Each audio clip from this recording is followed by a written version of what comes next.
Жил бүр Наран мандал компани нь үйл ажиллагаагаа явуулдаг аймаг сумдын удирдлагууд болон нутгийн иргэдтэй уулзаж, тулгамдж буй асуудлыг сонсон орон нутгийн нийгмийн хариуцлага, санал санаачлагын хүрээнд төсөл хөтөлбөрүүд хэрэгжүүлдэг.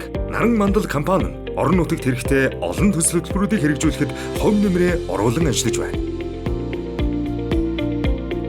Наран мандлын алтны олборлолтын үйл ажиллагаа явуулдаг нутаг дэвсгэр болох Мандал хайрхан баг нь 730 хүн амтай бөгөөд үүний 80%-ийг нь хөдөөгийн малчин иргэд бүрдүүлдэг. Малчтад тулгардаг хамгийн хэцүү бэрхшээл бол зуд, усны хүртээмжийн асуудал юм. Наран мандал нь малчин иргэдэд шаардлагатай явуулын эрүүл мэндийн үзлэг хийх, гүний усны худгийн байгууламж, усны чанарын хэмжилт хийх, өвөлжөө хаваржааны материал тараах, өвс тэжээлэр хангах зэргээр малчтын амьдралыг дэмжиж ажилладаг. Бид сүүлийн 4 жилийн хугацаанд Мандал хайрхан багийн 100 гаруй айл өрхөд өвөлжөөний материалын тусламж үзүүлсэн бөгөөд маш өндөр сэтгэлдтэй байдаг.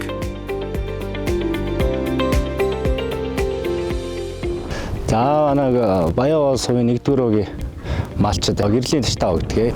Энэ компани бол байгууллагадаа нэг 10 гаруй жил болж байгаа. Энэ компани гарсан малчтаа дэмждэг, малчтаа махыг авдаг. Тэгээд сүүлчөө бууцаа хаварчааны юм буулгаж өгдөг. Одоо манай ичээж ерөөсө 2-3 жил сайхан болоод тэгэл ерөөхдөө 100 болоод ах юм. Тэгээ өвлжөө бууцаа хорооны материал буулгаж өгсөндөө хороо мороогоо бариад мал зал ерөөхдөө хорогдохгүй байх л гэж бодож байна. Зөндөө юм бол одоо замбараагүй үнэртэгтэй юмуд манайс өөрснөө авч чадахгүй. Тэгэхээр уурхай бид нарыг дэмжиж ийм өгдөнтнээс маш их баярлалаа.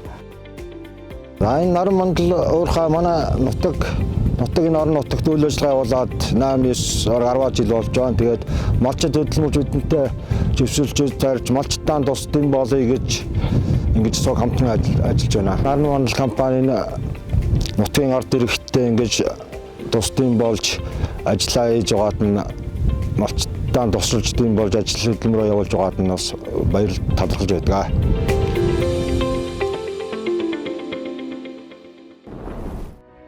Бид орон нутагтай хамтран ажиллах, тэдний бие даах боломжийг хангах арга замуудыг үргэлжлүүлэн эрэлхийлсээр байна. Наран мандал нь дэд бүтэц, худалдан авалт, ажиллах хүчин, боловсролд хөрөнгө оруулалт хийх замаар орон нутагтай нягт хамтран ажилласаар ирсэн. Бид 2020-оос 2023 онд татвар, хөрөнгө оруулалт, худалдан авалтын хүрээнд нийт 18 тэрбум орчим төгрөгийн эдийн засгийн хувь нэмрийг орон нутагтаа оруулаад байна.